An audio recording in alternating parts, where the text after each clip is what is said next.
Welcome back to Sci-Fi Stories, Human Red. Today we are going over the story of Flynn Kort, a person who goes from assassin to something else he never imagined, something more poetic. I had the shot before the speech began. The world doesn't stop for words, it stops for the pressure of a trigger. Neutral ground meant a public plaza engineered by a committee. Low-gloss stone from 3 planets, banner holograms swapping between human blue-white and the Platarian spectral medleys. Security drones humming like angry bees at the edge of everyone's peripheral vision. King Theric stood at the apex of it all. Broad-shouldered, silver-eyed, his throat bare in that Platarian fashion to show trust. The contract, the end of the war, waited under a glass plate on a dais between him and the human envoy. I lay prone inside the vintage spine of a sculpture whose artist's statement promised mutual horizons. The piece was hollow and ugly, but had excellent sightlines. My rifle was a breakdown coil launcher with a dampened charge and a flechette that would peel and flower after entry. No echo, no ballistic arc, just a whisper, a bloom, and ending. I watched Theric's pulse tick through the scope on the bare ridge of his throat, and listened to the inductory pieties scroll by. Peace, healing, future. I believed in none of them. Belief gets you killed. Planning gets you paid. "King Theric," the envoy said, smiling like he'd discovered sincerity in a lab. "We stand on the brink of a better—" I exhaled and pulled the trigger.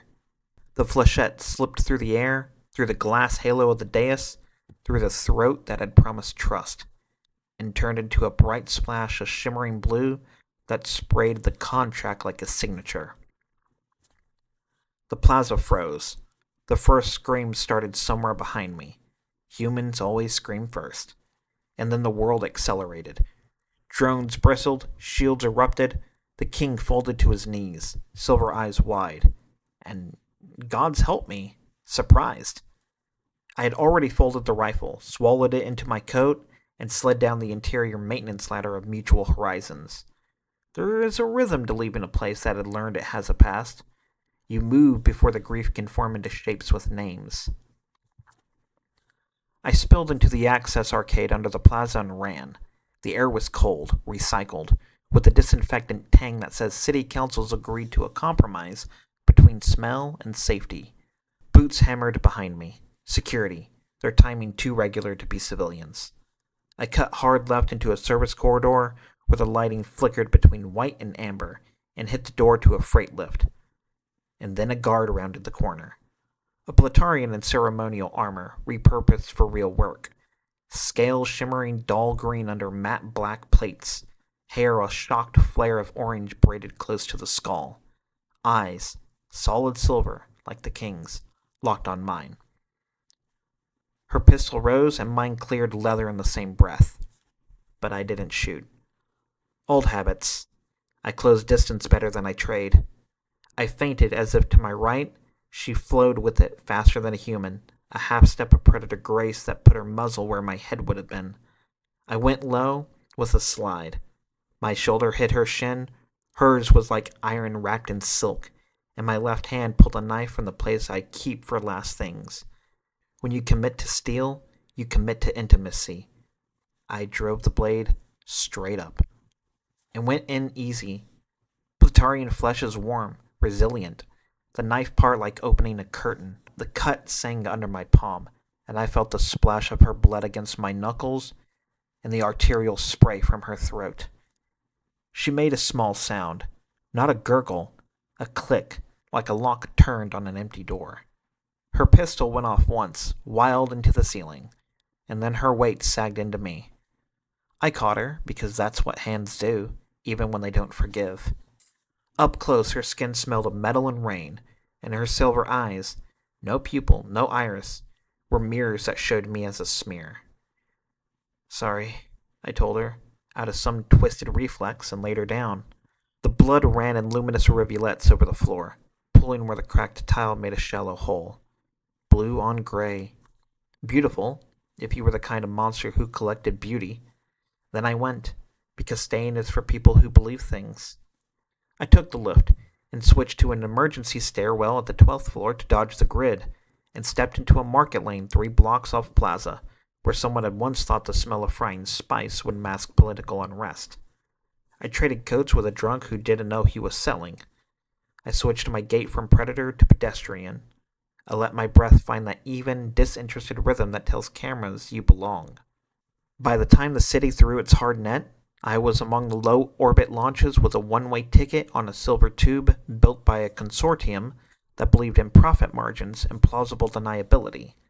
The tube hissed, time stretched, gravity shrugged, and then the planet became a memory of stone and blue and screaming. In orbit, my cabin grayscape flickered with an incoming holo, and I accepted the call. The cabin lights dimmed as the holo flickered to life. An interference haze before a figure appeared, wrapped in distortion. The voice came first, low and modulated, layered like static whispering through a machine. Male, female, impossible to tell. It could have even been synthetic. "Efficient work," the voice said. "Verification." I sent the feed.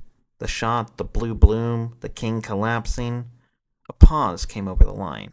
The faint buzz of encryption cracking like insects behind walls. "Confirmed. Your payment is already in transit." I leaned back against my chair. "Then we're done." "Not yet." The distortion deepened, the voice now almost tonal, like an echo played through water. "A supplemental assignment is available. Higher pay, same discretion." I stared at the warped silhouette. "You're aware I just killed a king on neutral ground. Anything higher profile than that, and I start charging by the hour." "This one requires something quieter," it replied. "Intimate work. Knife only. No witnesses." The transmission flickered, and for a second the distortion shifted, an outline of shoulders, a gloved hand, then gone again. "The target will speak before a human Plutarian delegation aboard Ilgardia Station," the voice said. "Before she does, you will whisper a phrase. War is more profitable. Then you will finish it." The phrase hit harder than expected, echoing in the metal around me. "Who's the target?" I asked. The holo sputtered. "You'll find her name in the packet. Accept or decline, Mr. Kort." "I don't work blind." "You've worked worse," the voice replied. Then the transmission cut out. No sign-off, no logo, no trace of origin. Just an empty channel and a data file pulsing amber on my console. I opened it and stared at the figure that appeared before me.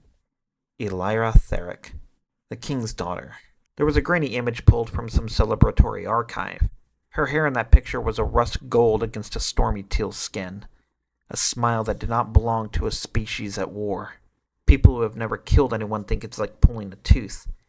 People who have know it's like opening a door you were told to keep shut. My mind snapped back to the task at hand. I needed papers and an identity like I need skin for travel to Elgardia. For that, I needed Haleth. Coldest Prime had been a bad job and a worse winter. Haleth had been a forger with a boutique practice and an ability to smile while men with guns counted his teeth. A 4-armed reptilian biped with a cascade of small scales that instead of choosing a color, chose them all. A map of bruised purple and a jungle green and river gold. Predator eyes set in a face that was almost gentle. One eye had been clouded and dead since the war. The other was amber and impatient.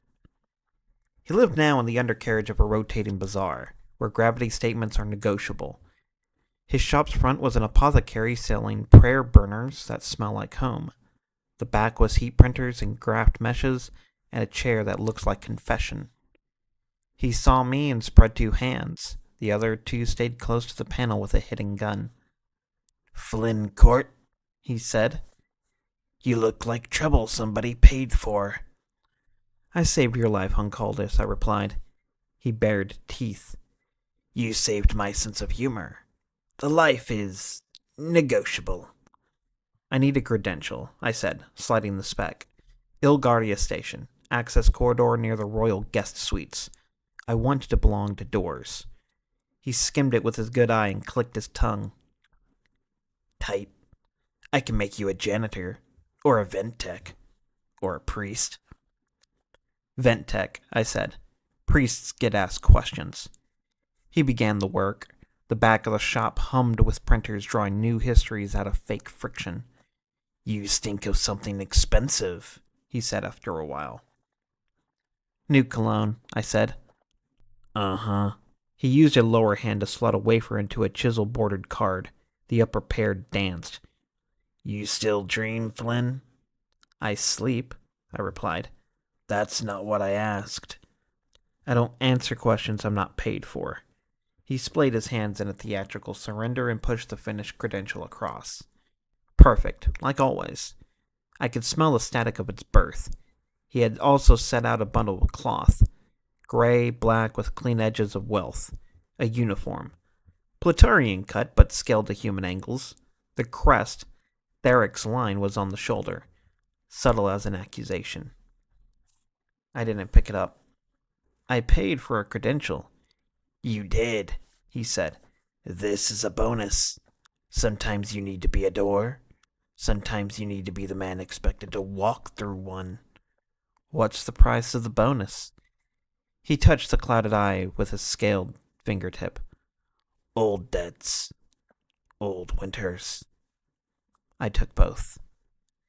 Ilgaria Station is a ring of glass and nerve and ceremony above the planet where the war began. You feel the history in your bones. The moment the docking clamps kiss, the air tastes like copper. The light is too clean, the kind that makes you see yourself clearly in every reflection and like yourself less. I got in as a vent tech with clearance to the Royal Wing for thermal anomalies. Everyone pretends not to notice vent techs. We exist at the periphery of comfort. I moved through service corridors that were too wide to be accidents, and watched cameras look through me because Hayla's credential told them to. Her suites corridor had the hum of money. Guards stood at either end. Human and Platarian paired. Politics turned into symmetry. The door locks were ceremonial. The real locks were in the air. Scent readers, micro-pressure plates, the small watchful things that can tell you what you had for breakfast.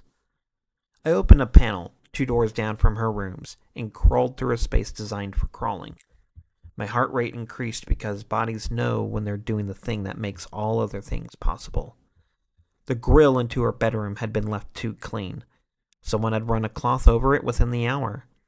It says something that I saw that and still went on. I eased it open and slid down into her quiet. And she was waiting for me. I landed in a crouch. She stepped from the shadow of a pillar, pistol raised, eyes silver and steady, hair that fall of midnight rust against blue skin that was a warmer gold than the archive image had promised. She looked like a painting the painter had loved. She smiled, not the lips, just a tilt of the head that said she was not surprised. And that was when I saw the scar. A pale seam along the side of her throat, thumb length, a letter written by my hand. I knew that scar. Platarians heal tight, clean, like glass remembers being sand. But there it was, the mark of my intimacy. My knife. My last memory of her had been blue light on gray tile and the weight of a body that should have died. I felt the vertigo you get when the past stands up and asks for a drink. You took your time, she said in a voice like water behind a dam. Had to find the door, I said, because some parts of me do not know how to tell the truth. Drop the knife, she commanded. I showed her my empty hands. No knife. That would be a first, she said. I almost smiled. Then the door blew inward and the room filled with a shadow too large to fit in a human idea. The creature was 8 feet of bone and armor and meat, a shape built for factories and battlefields, not palaces. It held the gun like an insult. Its eyes were wrong, tiny, set, deep, old with the knowledge of breaking. I had half a breath to think, of course, and then the brute moved. It moved like a wall deciding to fall on you. I went sideways and it read me like a book. The swing of its arm caught me in the ribs, and the world went bright with sound. The brute said something in a language I did not understand, and I heard the motive of profit in it. They always think they're the first to say it. Elira fired 3 rounds into its back. Her pistol was small, the sound was precise. The brute groaned, turned, not toward her, but toward me, because I was the one moving, the problem. And then it was on its knees, and then down. The quiet after was raw. Elira kept the pistol on me with one hand, her other touched the scar at her throat without meaning to. "Who sent you?" she demanded. "You don't ask like you want that truth," I said. "Tell me a lie then. I'll know the truth by its shadow." "Knife only," I said. "No witnesses. And I was supposed to say something to you before I ended it." "What?"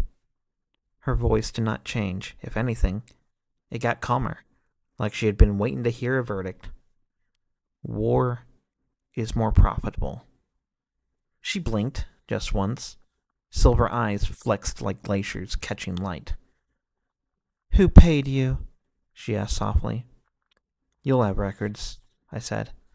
"But records belong to whoever writes the pay." "Say it," she said, and there was a tremor under the calm now. Not fear. Rage was no place to go. "I don't sell names." "Then I'll buy you," she said, and lowered the pistol an inch. "Not your silence, but your service." I laughed, actually laughed, and almost fell over because laughter did not fit the moment. That's not how this works. "You have 2 choices. You serve as my personal guard, or you wear chains until my investigators are through. Either way, you will not leave this station. The difference is whether you sleep standing up or next to a bed. You're the king's daughter. You think that crown buys loyalty. No, I think survival does, and I think you have a habit of choosing it. You will wear my crest. You will keep a knife. You will stand at my back, because I prefer enemies I can see." I should have killed her, or run, or taken my chances with the ducks. Instead, for whatever reason, "I'll need a uniform." She smiled with only the left corner of her mouth. "There's one in the wardrobe." They fitted me into a royal black trimmed in the green of her house. The crest sat on my shoulder like a hand. The other guards looked at me and saw an ugly answer to an ugly question, and they shrugged because they were professionals, and because she told them to. With a tilt of her head, she made it clear that I was her problem. She let me keep the knife. It was the same one I used on her. We walked the ceremonial corridor toward the great hall where speeches go to die. I watched reflections of us in the polished wall, a human with a borrowed emblem, and a Platarian princess whose throat bore a memory of me. She moved like someone who had decided not to be afraid today. The hall was a bowl of light. Delegates tiered around the curve like a jury. Ilgardia hung beyond the glass, clouds slashed and beautiful, the planet that taught us how quickly a misunderstanding can become a war. Elira stood at the podium. I stood half a pace behind and to her left, a shadow with a jaw, and let my eyes walk the room. Patterns tell you more than faces. A cluster of human delegates with eyes too dead for their age, a pair of Platarians in ambassadorial white whispering with mouths that didn't move. A maintenance panel with fresh scuffs, a flower arrangement that had been handled by someone who did not love flowers. She began to speak, not pieties, history. The exact moment a human patrol had jabbed a Platarian vessel and called it a scan, the way the insult curdled into blood. She was good, not because she knew how to write lines, but because she knew when to breathe. She knew how to tell the pulse of the conversation. I felt him before I saw him. A killer's signature is in their nerves. He came up out of the aisle like a memory with a blade. He went for the space under her heart, with a Platarian rib lattice leaves a clean path if you know the map. I moved. He moved faster. The knife went in. Her breath left her in a sound that didn't have a human translation. Blue blood bled down her side, bright and impossible, and I hit the attacker square, took him off his feet, and rode him into the steps hard enough to make the stone complain. He had hands like a priest. He also had the eyes like a man who had never expected to die. I put my knife in the soft place between his collarbone and took away his expectations. The hall collapsed into motion. Guards, shouts, someone screaming, someone praying. I had blood on my hands. Mine, his, and hers. I pressed my hand to her wound and felt the heat and pressure and her heartbeat against my skin. A steady, furious code that told me she was still there. That's when the medics arrived. They took her. They had wings on their shoulders that meant nothing and everything. And I followed them because my feet knew nothing else to do. In the aid station, the sounds changed. Quiet is not the absence of noise. It's the noise that drives you to make a new kind of decision. Machines ticked. Nurses moved with the choreography of people who refused to run. I stood at the edge of her bed while they worked. The knife had missed the heart, just below it. She had lost a lot of blood, and Platarian blood does a thing to the air when it is free. It shimmers, like heat at a distance. Her breath was coming ragged, eyes closed, hair stuck to her cheeks in damp strands. I tried to decide why I was still there. She had been a target. She'd been a name in a file, a face on a screen, a phrase whispered through a job. I should have walked away when she gave me the chain or the crest. But somewhere between the scar on her throat that I had written and the way she stepped toward the podium with her back to me, the door I kept shut had opened a fraction, whether I refused to admit it or not. On a wall, behind me, a screen flickered alive with an emergency broadcast. A man, more prettier than me, more composed, wearing concern like a new suit, looked out over the station with a face half sorrow, half sermon. "My friends," he said, "today proves again what many of us have always known. Humans and Platarians are oil and acid. We do not mix. But take heart. Princess Elira will recover under the best care her people, our people, can provide." He paused with a perfect breath. "I will personally see to it." The medics didn't have the luxury to hear. I did. I turned and watched the broadcast when the sound went soft. He was given a eulogy that wanted to be a victory speech. The feed cut, and the room felt small. I followed a guard's patrol route, changing my posture, letting the uniform do the work. Near her private recovery rooms, I took a corner and saw him. Handsome, expensive, walking toward her door flanked by two station guards whose eyes had been bought. I stepped back into the shadow and let him pass. He paused at the door, put on grief like a shawl, like a shield, and keyed inside. The guards did not go in with him. That was the tell. People who love go together. People who plan go alone. I moved, although the vents were a good route for mice. I used the door. The guards watched me go by and saw a crest. They didn't see my knife. Inside, Elira lay pale and still, monitors and music of survival. He stood over her with a look that would photograph well. From my angle, I could see the glint at his waist, silver. You don't wear your knife to a bedside unless you intend to write. He leaned in and his hand came up and I stopped thinking. I hit him low and hard. The knife he palmed skittered under the bed, a silver fish. He was better than he looked. Well, sometimes by his training. He caught my shoulder, twisted, used the edge of the bed like a fulcrum and slammed me into the floor. He knew where ribs meet regret. Plane flared bright and I tasted metal. I tasted blood. He went for my throat with his forearm. I saw his face up close and saw the thing behind the pretty. A contempt that didn't have room for nuance. I dug for my knife and he found my wrist. He grinned, small and neat. And everything faded to black. The alarm screamed. The room erupted in red light. Elira made a sound, not a speech, not a gasp, but something from deep in her chest where oaths live. She was awake. Eyes open, wide, silver, and furious. He turned, and she was on half elbow, movement causing her blood but not will. The door burst inward, though, under the weight of real guards this time. Ones who answered to procedure, not payment. They saw a man with a knife, a princess with a wound, and a royal guard bleeding into a decorative map. They did their jobs. They shot him. He went down like a truth that had run out of stories. He died beautiful, which is a talent.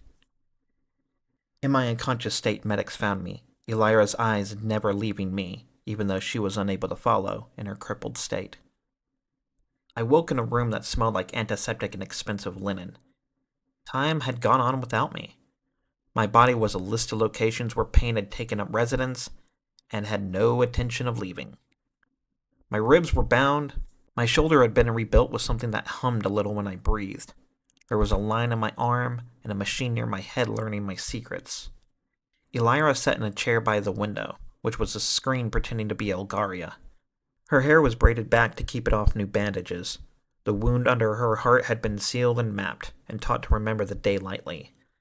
She looked at me with the calm of someone who decided not to cry hours ago, and had kept the promise. "You're late," she said. "For what?" "For agreeing to do what you were going to do anyway." "Run?" "Stay," she said, and the word felt unexpectedly like an open hand. "I'm not built for it." She tilted her head. The scar at her throat caught the light. "You bled for me. You stood between me and a knife made from my ribs. The one my fiancé had. That remakes blueprints.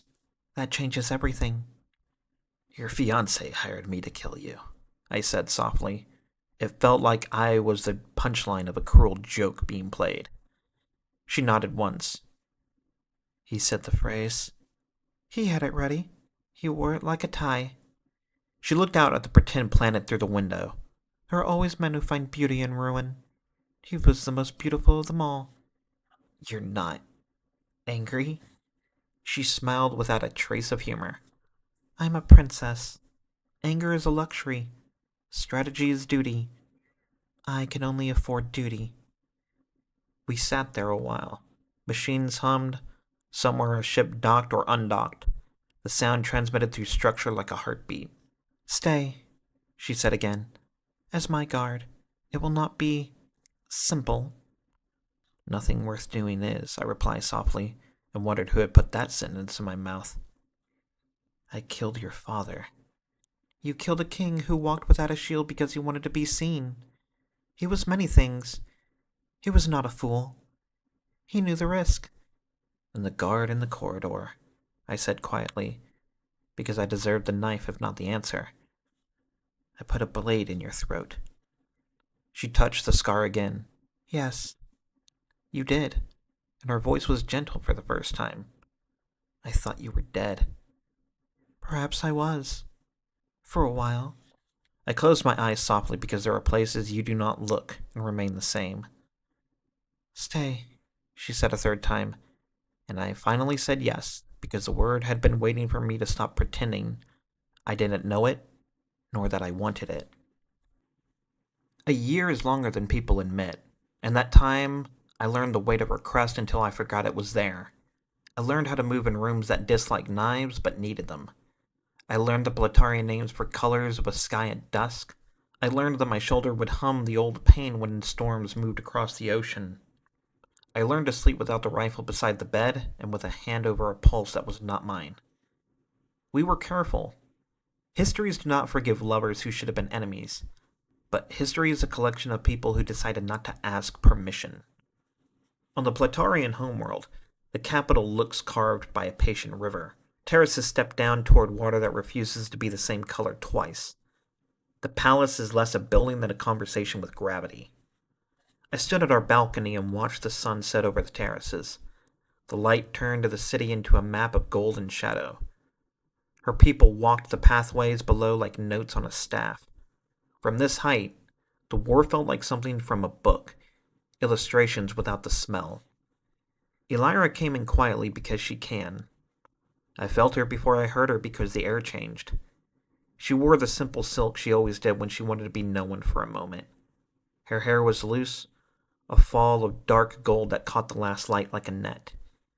She came to stand beside me and did not speak for a while, because she knows the weight of endings. "I have news," she said at last. "Good, or the kind that makes me want to sharpen things?" I joked. "Both," she said, and took my hands and set it flat against her belly. My mouth went dry. In my life, I have said words designed to stop a heart. I have made sentences part blades. I didn't have words for this. After a long minute of silence, "I don't know how to be a father," I said, finally, because fear is honest even when courage is not. Her silver eyes softened, and if you don't believe that eyes without pupils can soften, you have not had them look at you like this. "You didn't know how to be a guard either. You learned." What if whatever is broken in me breaks something in them?" I asked. She turned my hand over and placed the flat of her palm against my wrist, where the pulse speaks truth. "Then we teach them how to mend. Together." She seemed to have all the answers with this. Answers I didn't know. The city breathed. The river made its quiet music.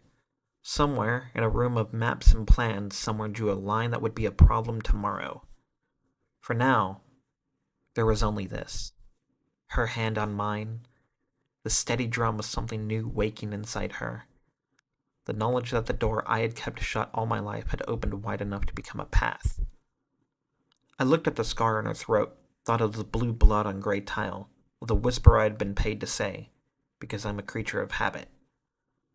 I thought of the man who had believed profit was the measure of a world. I thought of the station alarms and the way her eyes had found mine in that red light and had not flinched. War had been profitable for men like him. Peace was always more costly. It costed me everything I had been. "Okay," I said, my voice cracked once on the way out. "Teach me." She smiled. Not the careful diplomatic smile. Not the one that always says I am a wall and a window. But the one she wears for me when we are no one else's problem. And she put her forehead against mine. Her skin smelled like metal and rain. A beautiful combination. "First lesson. Hold fast when the wind changes." And I held fast. The wind changed. And for the first time in a very long time, I wanted the world to stop and just stay like that. This has been War is More Profitable. Thank you for listening. And I am very sorry for the late delay in getting this out. I had to rewrite this multiple times because it just didn't feel right. But seriously, I won't have much of a delay in the next story. It's already underway. And as always, if you liked it, please subscribe. And thank you for listening to Sci-Fi Stories, Human Red. Take care.